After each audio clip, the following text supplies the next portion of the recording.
Stand to, lads, and welcome back to BrokenArrow. Today we're going to be doing something a little different. This is in response to a couple of comments and people asking me to do deck reviews of this, my favorite Russian build, the VDV Guards Armored. All my decks are linked below my videos in the description, and it seems like a few people have been trying this one out with varying results. I find that especially for new players who are unfamiliar with Russian units in particular, understanding this deck and what they can do and the units in it can be a little bit tricky. So I'm going to walk through this line by line. I do want to be respectful of your time. This will include unit chapters in the timeline below, as well as links to some videos that I'm using this deck so you can view it. With all that said, let's crack on.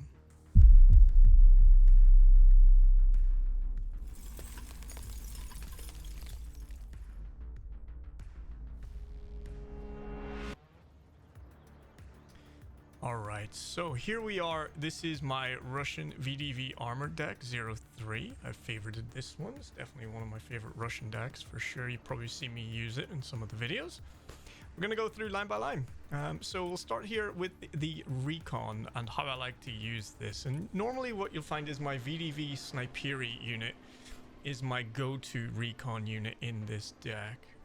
The reason being that it allows me to produce laser designation basically on my enemy targets. You'll find that that is quite useful when you are using Kolostayas down here. Kolostayas do have laser guided artillery, only 12 rounds each, but you need to have a laser to designate, so this is where I get that.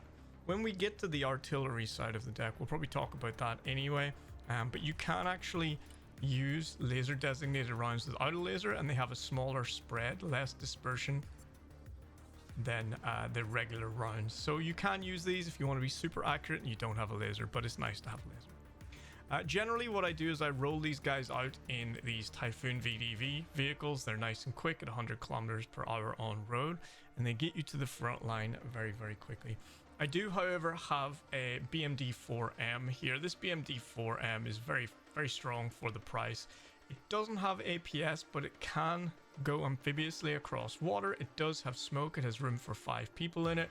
There's a 100mm cannon with a 30mm as well, which is very, very good against light vehicles, infantry, helicopters, things like that. You can see here it has a 1,000-meter range as well.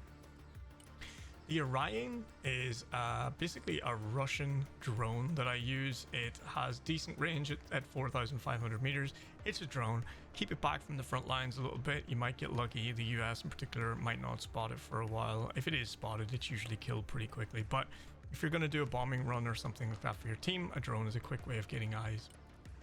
The VDV Spetsnaz over here is, I have them in thermobaric launcher mode, so it's really designed as an anti-infantry sort of VDV deck. I tend to roll these guys out into forests as recon when I know there's a high chance of bumping into enemy infantry in that forest. They will be able to hold their own pretty well. The Razvedka over here, similarly, have them set up with these RPGs. So again, kind of forest clearing troops for me. They're not, these two infantry units aren't really the most used in this deck for me, but they are nice to have. And then we do have a T90 over here, Razvedchik. My Russian is not great, so apologies for that.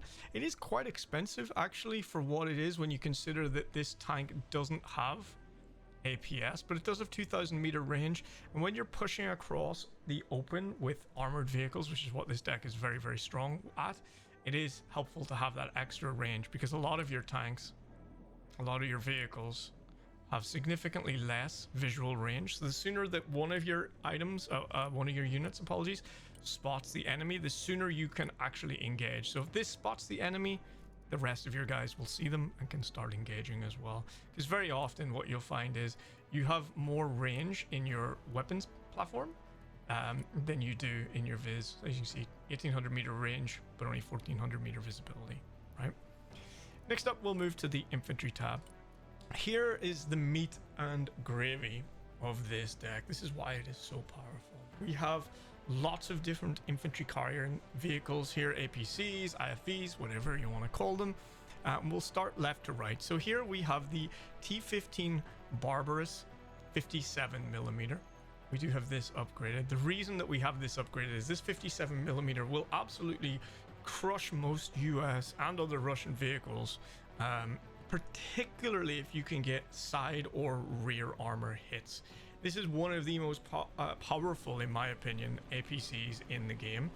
It is actually based on the chassis of a MBT, a main battle tank, which is why it has such quite ridiculous armor you can see here. So you can hover over, you can see what this is. This is heat armor, so anti-explosive armor of 1300mm and anti-kinetic armor of 850. So this is designed to basically go toe-to-toe with the likes of a main battle tank, as you can see here. Similar sorts of armor statistics, or if we jump back over to a BMD or even the Kurg, it's significantly less. So this is an excellent way to deliver infantry to an enemy position that is defended. Not only is it great armored, it has 2 smokes instead of 1 and has 4 APS charges. Now if you're playing against Russia, where they have lots of coordinates set up, they will tend to fire in 2s, ripple fire. So the first round will take an APS, the second one though will hit your vehicle and cause a lot of damage. So very important that you have APS, very important that you have smoke. We'll talk about smoke here in a little bit as well. These Ingeniery Sturmovikis are essentially shock infantry. They are not at all useful against enemy vehicles. They do not have a rocket launcher. You can add a rocket launcher, but that's not how I like to play them. These guys are purely for killing infantry. If you see these guys coming at you as an infantry squad, get out of the building immediately, because they have flashbangs. The way flashbangs work is you deliver these guys into a building, they throw a flashbang, the enemy is stunned and is then easy to kill. So think of these guys almost like, I don't want to say cheap Delta Force, but similar use case, right? They have high armor, they have high health, there's 8 of them. You need a vehicle big enough to carry them. Luckily for us, the Barbarous is one of those vehicles, right? Moving on, we have this automatic grenade launcher. I use this to hold down areas, but this deck is really a pushing deck, so I don't tend to use this unit very much. It is nice to have them there though. There's not really much to say about that. What is useful to say though is more BMDs. It is nice to have a lot of vehicles. So we've got 2 BMDs there, 1 in our Recon tab, bringing that total to 3. And again, these are small vehicles, not very heavily armored. They are amphibious though, and they do have 1 smoke. And they are relatively quick at 70 kilometers an hour. The Barbarous is 80, by the way. So these can get to the line very quickly. They can bring up infantry. They can bring up recon. So don't sleep on these. Very useful, particularly for a phase 1 rollout where you need to get guns online. These things can certainly do that quickly. Moving on then to the second most important unit, I think, in this deck after the Barbarous is the B-15 Kurganets.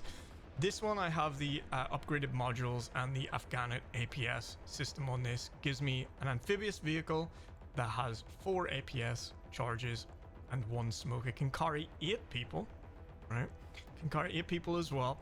Decent enough optics for what it is. 80 kilometers an hour, so very fast. Faster than most Russian APCs you'll find as well. This one is a great vehicle, just like the 57mm Barbarous over here with a 57mm, a machine gun, 7.62, and an Attacker ATGM, which unfortunately only has 2 rounds, but is very, very strong. This is very similar. It has a 57mm, which will crush enemy vehicles, even main battle tanks if you can get rear or flanking shots. 7.62mm infantry killing machine gun. It has a Cornet semi-active ATGM, which is very, very good against light vehicles. And then we also have the Bullet ATGM, which is great against infantry as well with its heat damage. So a very, very strong vehicle, very fast, and used very often as part of the delivery mechanism for infantry. And that's not to sleep on the Guardsy Motostrelki over here as well. These are the backbone of the infantry I'm using. So the way I tend to do this, these guys are kind of my vehicle killers. You have infantry killers, you have vehicle killers. And this is how I tend to do it. I tend to get a couple of these 57mm out, a couple of these Kurganets out, and generally I will put these infantry in one of these vehicles, a couple of these, so maybe two Sturmoviki and 2 Guards Motostrelki, and depending on what I'm doing, I'm gonna unload these on your position. Basically the Sturmoviki The infantry killers are going to go where I see that you have infantry units in buildings in particular where they can use that flashbang. And then the guards are going to follow up maybe in an off-axis building so that I can shoot any vehicles you have either in the area or responding to me. And of course then my own vehicles have 57mm and a lot of punch, decent armor to defend them. Now the trick with getting these people into position often I find is how to get there without dying, and that is where the smokes come into play. That is where positioning comes into play, and that's also where these Kalistayas come into play with their 152mm smoke rounds as well. But we're not quite done here in this infantry tab. There's more to talk about. The Verba, very quickly, pretty obvious, a very strong manpad, essentially a SHORAD system, better than the US Stinger in my opinion, very strong. I have 6 rounds, decent range, can shoot aircraft, but is really helicopter defense. Now over here, people sleep on this unit. This is the BMOT. This is a very strong unit for the price. It has the ability to deliver 8 infantry. It is very heavily armored compared to say a Kurganets, as you can see. Because again, I believe it's using a T-64 chassis. I could be wrong, but it's using an old tank chassis, so it's strong. It's fast at 70 kilometers an hour, and more importantly, it has 2 smokes. So this is actually my frontline pushing unit. It is very common that you will see me again loaded up with guards, Motostrelki or Sturmoviki, and this is the first one to break cover. I will push this across the open, particularly where my Recon isn't doing a fantastic job and I'm not sure what tree lines have infantry in them. You can't smoke everything. This breaks cover first, followed by the more expensive units, these Kurganetses and these Barbarouses. These things can lay down hella fire with their 57mm. This thing is only armed with a cord heavy machine gun, so essentially a 50 cal. Very good for killing helicopters and infantry, but it is designed to take the hits first. It can drive into the open. I will let it take the first ATGM hit if it needs to. I will pop smoke before the second one hits, which means all the missiles go off target. I will continue to drive. I will pop smoke before the second ATGM hits.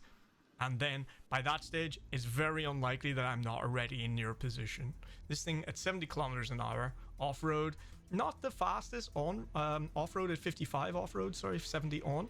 Not the fastest off-road, but usually you can position your units in a way that you cover the open ground quick enough that this thing doesn't die, and if it does, the rest of your follow-up units are safe. And a Coronet, much like the AGS, I use this to hold down areas. It's a very, very strong unit. I rarely use it because I don't play this deck very defensively, but it's there if I need it. It is airdroppable. And with it then we do have this BTR MDM. Again, this is just a cheap delivery system, but what is very strong about this one is it's fast on road at 70 kilometers an hour, and it can deliver 15 infantry. So if I need infantry to the front line quickly, I'll often just throw them in this Skrezit, I think it's called. Yeah, Skrezit, this BTR.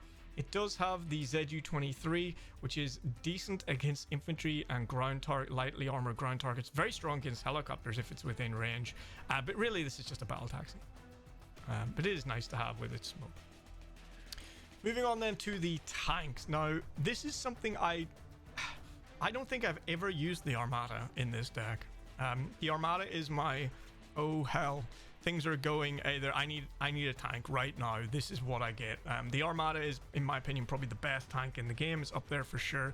It is exceptionally expensive at 400, and the reason I don't bring it out is because of the cost. It's a lot of money sitting on the field that slows down your income essentially, and enemy players, if they see this vehicle, they will go out of their way to kill it. It's very, very important. If you use it solo. You don't want them in a bunch. And you want your SHORADs and things there to protect it from enemy helicopters. Exceptionally strong tank, rarely used in my case. The Terminator is essentially, it's kind of a cross between a tank chassis, as you can see, very, very good armor, but it is designed for killing infantry. This is an absolute infantry killer. It has twin 2A 42mm autocannons. These things are devastating against infantry, against light vehicles and helicopters. It has a PKT 762mm machine gun. It has a TACA-T light ATGMs. These are for killing light vehicles. And it has 2 grenade launchers on top. This thing is surprisingly tough, surprisingly hard to kill. In my opinion, probably too cheap for what it is. I think you could add 10 or 20 points to the price of this quite comfortably. It is a very, very strong vehicle. It does not have APS, that is its major weakness, but it has 2 smokes and it will shred infantry. So this is always part of that infantry push that I do across open ground, somewhere at the back generally, where it can be a little bit safer, protected by the APS of these other vehicles. The Chrysanthema, or the Christmas tree as I call it. This is a upgraded vehicle, 100 points, no smoke, no APS. Why use a Jeepo, you're probably asking. Well, this has an exceptionally useful Chrysanthema missile. Lots of ammo, very, very strong against vehicles, and it ripple fires these. So it fires these with, I think it's like a 1 to 2 seconds between rounds. So it fires both of these at the same targets. So the first round usually gets intercepted by the APS. The second round, however, does not, and it slams home. So as long as these are on target, this is going to cause damage. It is very cheap. It's quick to get to the front line. It's useful for leaving in a tree line somewhere to cover an area that you want to keep safe. And then my T90M Arena tank. So this is my go-to tank. If I need to pull a tank out, I'll usually pull this out solo. It's very rarely I'll pull out more than one of these.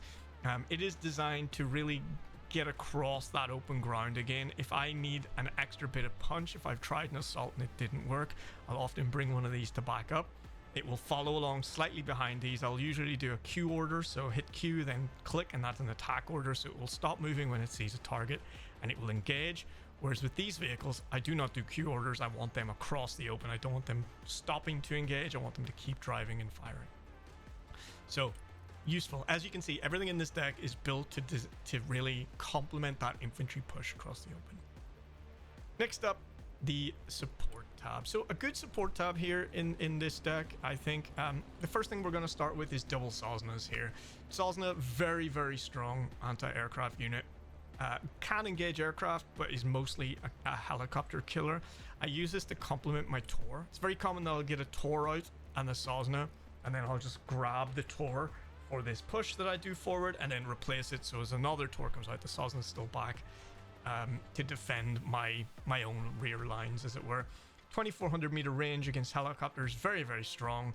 These things tend not to miss, and if they do, particularly against Russian helicopters, they'll either one hit it or definitely two hit it. Very, very strong unit, very, very cheap.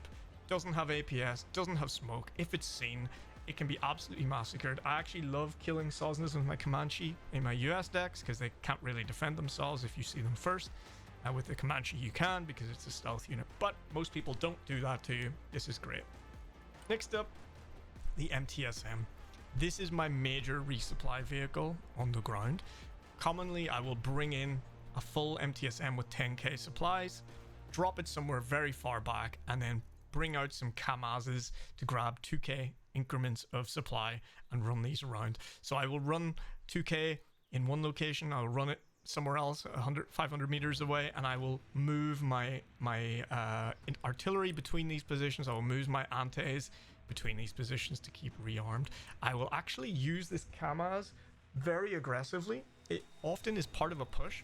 So a minute to 2 minutes after these guys secure a location, the Kamaz is there and it is resupplying infantry, resupplying these flashbangs so it can be used again, resupplying these rockets so they can be used again, resupplying AA, filling up the smoke and the APS on these vehicles. So 2k doesn't go very far. I wish this was a 4 or 5k stack I could bring, but use these aggressively. They're very cheap. Big fan of these. Next up is the extended range modified Kolistaya. This is my go-to howitzer for this deck. Has very good range at 4,500 meters. Not as much as an Iron Thunder, but is very, very good. Has a lot of rounds, 40 rounds of HE, so very, very strong at smashing buildings with infantry in it and tree lines. 18 rounds of smoke at a very good range, 4,500 meters. This is often what I use this deck most for, is smoke, but it does have 12 artillery guided rounds. So these are those laser guided rounds I mentioned earlier. Very, very strong for sniping targets that you can spot with your or other people's recons and lays. As I said, these units actually have the ability to use all units in the game have the ability to use their artillery, laser guided artillery, without lasers, and it just gives you a smaller dispersion, 160 meters by 120 as opposed to 240 by 180. So again, even without a laser to designate, it's still a bit more of a sniper artillery. so worth keeping an eye on. And then an S300 anti. Now, I don't always bring out my anti. If I'm playing in a team of friends, I'll often ask, do we have some air up, anti-air up? If we do, I'll often keep mine in reserve to bring up if theirs dies. I don't like too many of these on the pitch at once, as it were. And also, they just drain your economy. So I bring them out when needed, but they're not my go-to. The Tor, however, is one of my go-tos. It's part of my rollout usually. Often you'll find that people will push you with helicopters, particularly off the start, and the Tor is one of my first units out because I like it to come out and basically protect the air against enemy helicopters. It can do a job against planes. That's not really what it's designed for. This thing is very strong, very fast aim time, very fast to fire. Basically, it has 16 rounds. Can fire a lot of missiles very quickly. They pop up, so they pop up out of the top of the vehicle, then off to the side. So with the radar, I find these have less line of sight problems than most US SHORAD. Very strong unit. Next up, helicopter tab. The Mi-28 Mikhailich. I probably butchered that. This is my sort of go-to Apache-like helicopter. I have 4 Lemur HE missiles on this. These are terminal guidance missiles. These are designed to be used against tanks mostly. They can do a job against any vehicle, obviously, but I like to use these against tanks, which is what they're designed for. Otherwise, it's just one-hitting Humvees and things, and it's not really good use of your ammunition. These helicopters are very heavily armored. They have 30 armor, 15 health points, very high visibility. Now, they're not stealthy in any capacity, so I like to keep them back. They have good ECM at 15%, so they can sort of dodge American and other SHORAD a little bit. They have 10 flares. These are strong units to stop a breakthrough. If you're getting pushed hard, I like to bring these up to the rear. The range on these is 2,000 meters, so keep them far back from your lines and let them just snipe. Let them snipe. They're terminal guidance missiles, so they can work a little bit through smoke. If they smoke a bit late, you'll find these often get through. They're a little bit like fire and forget Hellfires, but not as effective. But good damage, good unit. Very, very strong against ground targets. Then I have an Mi-24PN. I believe this is a variation of the Hind. Don't murder me in the comments for that.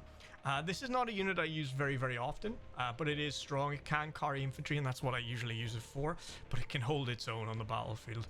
It does have this very, very nice gun pod, the GSH-23 Lima, which is a 23 by 115 millimeter cannon. Very strong against enemy helicopters, actually. Very strong against lightly armored vehicles, infantry. 500 rounds. If you need it, it's there. I don't tend to use these on the front line. They're shuttling troops around. And sometimes they're firing off these SA-8 rockets. You have 40 of these 80 millimeter dumbfire rockets, like Hydras on the US side. Again, very strong. But if I pull this out, it's either I'm killing an enemy recon that I've found somewhere, and I'm usually doing that with, I want something that's armored. So this is an armored helicopter, and it will just decimate. Even 50 cal snipers is common for some teams to use. Enemy recon that are not on suppressed, they're instead using 50 cal sniper rifles on their sniper teams, which can destroy helicopters very quickly. This has a chance not to be destroyed and to actually kill that infantry. Next up, the Mi-35M. This might be the variation of the Hind, actually. And again, just like the previous, a nice cannon for shooting enemy helicopters, vehicles, infantry, and those S8 again.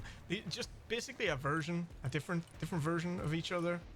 Honestly, don't know why I have 2 different versions. I just do. Don't at me. But yeah, just again, I'll pull these out if I need to deliver troops to the front line. Speed's the same, everything's the same pretty much. So these can deliver heavy loads as well. They can carry a decent amount of internal storage, but that's not what they're for. Then I have the Ka-52 Alligator. This I have designed more as a fast response against enemy helicopters in my backline. It's very expensive for that. You know, on the Russian side, you might use killer eggs. This does have 4 Igla. There we go. Fire and forget anti-air missiles. These work against aircraft as well as helicopters. I find these are more accurate than Stingers, so they're very strong. But it also has Ataka ATGMs. These are not great against heavily armored ground targets, more for BMPs, for Humvees, transports, things like that. But again, a very strong unit. Great against infantry with its 30 millimeter and its gun pods here. So a very, very strong unit, and it just looks cool as hell. Probably should put a paint job on it. There we go. And then next up is the Mi-8. This is my heavy lift helicopter. In theory, it can only bring 4,000 kilos of supplies, unfortunately, so not great, not the best amount of resupply available in this deck, but it can bring up 21 infantry. There was a world in which I wanted to bring the Korova. There we go, this one. I think this is one of the biggest heavy lift helicopters in the game and in the world. This thing can carry 20,000 tons of supply, 85 infantry, and 50,000 tons of other random stuff. This thing is exceptionally powerful. I just don't have a use for it in this deck. It is rare that I need to bring that many infantry or supplies. If I do, I'm usually running them along the ground in the MTSM for the supplies, and for the infantry, I'm usually bringing them up in these things. You might lose a squad or two and you replace an 8-man squad with an Mi-34 full or an Mi-24 full. They can defend themselves much better. And finally, the air tab of this deck. Next up, we have, first up, I should say, we have the Su-57. This is the Russian stealth fighter. It is a little bit theoretical. They do exist in real life, just like in theory, the Armada exists in real life.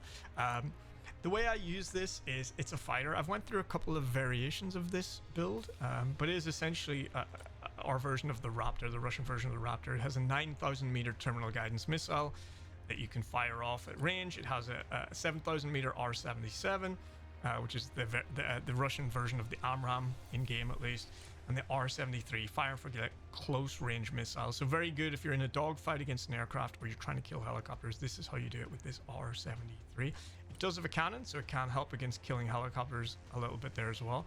Very good optics. It is stealthy, so what I tend to do is I bring this out, I keep it at low level to loiter in the back line in the opening air attacks if I'm going to do air attacks, and let it fire from range, and it will then ripple fire. The way aircraft missiles work in this game is each individual type of missile has its own aiming time, so it can ripple fire a lot. It's why the F-15 Vex, the upgraded Eagle, has the ability to fire off so many missiles so quickly, because they're all different missiles with separate aim times, essentially. This is a very strong fighter. I don't tend to use it very much, but it is nice to have it on standby. One of the things that people need to do better, and myself included, is always have a fighter in your team on standby at the back, just loitering. They have such high visibility that they will see enemy aircraft when they spawn in, unless they are, of course, an F-35, for example, stealthy themselves. But it increases your response time. You'll see them as soon as they come in. You'll see it come in when it's going to launch cruise missiles, for example. You can respond quickly, and it allows all your ground anti-air to have visibility because the aircraft sees it. So having something in the air permanently is very good. Something you see at high elo very often. Next up, we have the Su-34. Again, I've went through variations. This is such a beautiful aircraft, by the way. Look at the curves, man. Isn't that lovely? Strange color. Always liked that color. Anyway, I think this is my version of a strike eagle, essentially. I come in here. We've got cluster rounds. The way the cluster is designed, obviously, is for killing armored vehicles. So we come in, we drop some cluster. We also then drop more cluster. We have some more down here as well. So we have 10 cluster rounds in total. So we'll decimate a decent sized armored push if they're clustered up. Cluster. And then we do have 2 incendiary rounds as well. So basically this sets the world on fire. Sets forests on fire, although I tend not to use this as an infantry killer. It's nice because if you kill armored vehicles that have infantry inside them, which is obviously very common, then the infantry will start to burn, baby burn. So very strong. I do have an ECM on this to try and increase its survivability. It is quite expensive, so you could maybe change this if you want to tweak this deck. But 20% ECM means it comes in low, fast, it drops its bombs, and it turns to get out. And often, even without stealth, this will often have a decent chance of getting away if you time it right. And lastly, this is very nice. This is the Su-30SM. This is a cluster cruise missile delivery platform for me. There are other cruise missiles available. For example, I could change this out to the KH-29TD, which I'm not going to do, but I will show you. The KH-29 is a faster 2160 speed cruise missile that is not interceptable. These are interceptable. You see this little icon, this little plus, but over here these are not interceptable. They are not cluster, they are high explosive, so you need to hit a tank directly, or infantry, things like that, it will destroy them. It does a fantastic job. It is very, very good. The range on these is 4,000 meters, so very strong. However, I personally like the 6,000 meter cruise missile. It is interceptable, but usually you deliver this so close that it doesn't be intercepted and you still manage to get away home safe in your nice shiny aircraft. This will decimate armored columns. Now you need to either predict their movement or fire at them while they're static, of course, but this is a fast responding cruise missile. It comes in quickly, the aircraft, it gets close, it drops its missiles from 6,000 meters and it kills vehicles. So one of my favorite things. Now this deck, like I said, the theory behind this deck and how you really use it is an infantry delivery platform. Everything I do is built up to defend my own line and then deliver infantry. I use this differently than the Go Fast US deck, which is my current favorite in game. I'll probably do one of those types of videos for that soon in the near future as well. But essentially what I do is I consider this a phase 2 deck. Phase 1, I'm just trying to build up combat power. Leave me alone, Mr. Enemy, and often they do. In phase 1, they're not super aggressive perhaps. That just allows me to get more combat power out on the map. Because eventually what I want is I want both my Barbarous 57mm out, I want both of my Kurganits out, and I want my BMOT out. These are the crux of my push. Obviously then I'm going to follow that up with a Tor or a Sosna, usually a Tor, but either, and maybe a T90 if I think it's a particularly difficult position for enemy vehicles, or a BMT Terminator if it's very infantry, if I'm fighting someone that's using like Marine infantry or Special Forces infantry on the other side. And I will use these smokes. I will create a line, so not a barrage, not a bomb of smoke, but like a line of smoke, and usually an L shape to block off multiple approach vectors to where I'm going, and I will push across the open. Now I have a lot of videos on the channel already where I do that. I will put some links probably in the top corner. I will put some links below in the description with all those videos. You don't have to watch all of them. If you go to my shorts videos, they're only usually less than a minute long. You'll often see me highlight those pushes because I think mechanized infantry is the coolest part of this game. If you can organize your forces to push into a defended position, organized, destroy it, and then either defend it or leave, then I think that's the coolest way to do this. And often I do leave. I will time my pushes towards the end of rounds.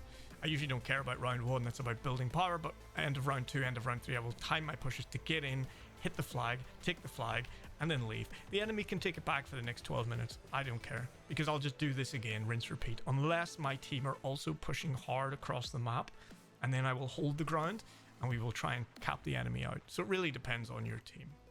But that is essentially how this deck is best utilized, in my opinion. Different people play it differently, but for those people who don't know what each unit is for, how to use it, what it's built for, that is an overview of my approach to it. Let me know in the comments below your thoughts, what you do with units like this, what you do better, what you do differently, what you like, what you don't like, what you would tweak about this deck.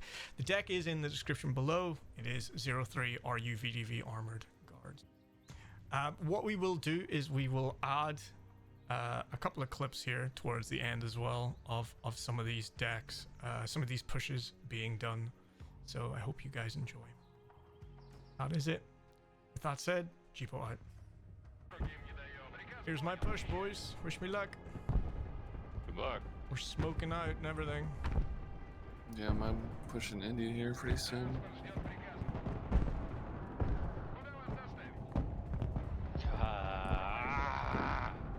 Didn't think he would get that hit. I made a little bit of, I made 20 feet.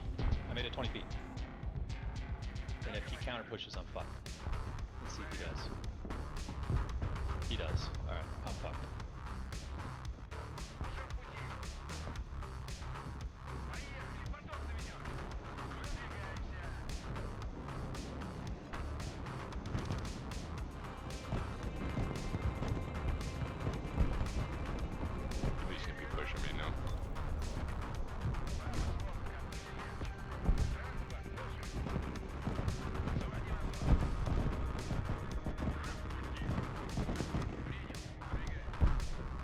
Trying to watch out for American air power here because they're gonna push. There's me. a Viper over the top of you. Yeah, I got double and saws. cruise missiles coming in and a You got a lot of cruise missiles coming in. Yeah, I see it. 10 Just at stay least. mobile, stay mobile, stay mobile.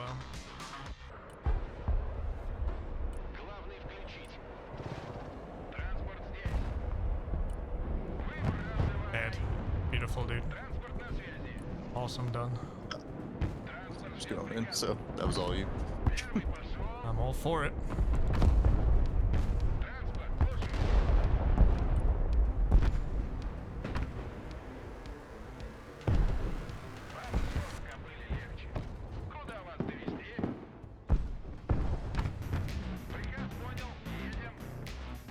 We're on Delta, we'll neutralize.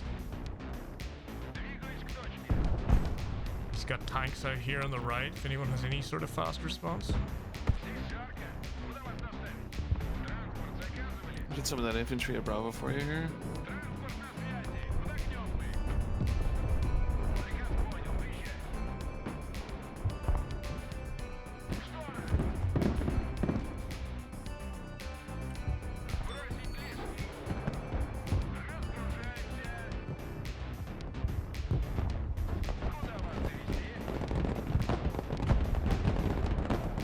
Please stop missing, please stop missing. Got something in there.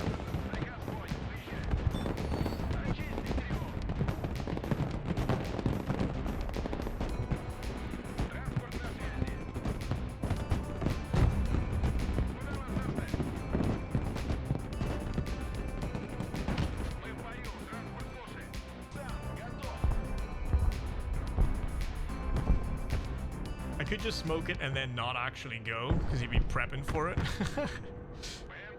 How to use this.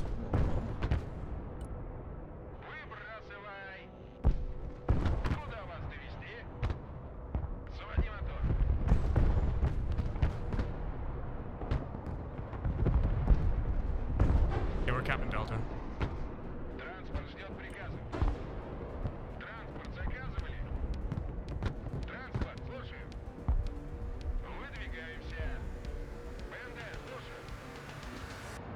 We're probably gonna bomb it or RD it or something.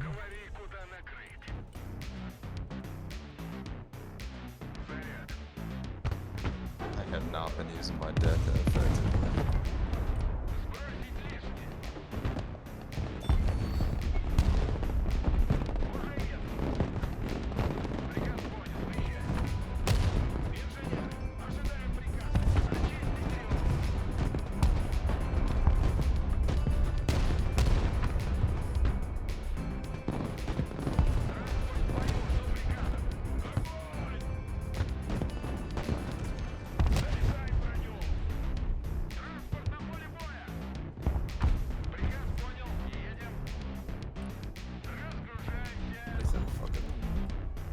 GG boys, that was clean. Yeah, nice game.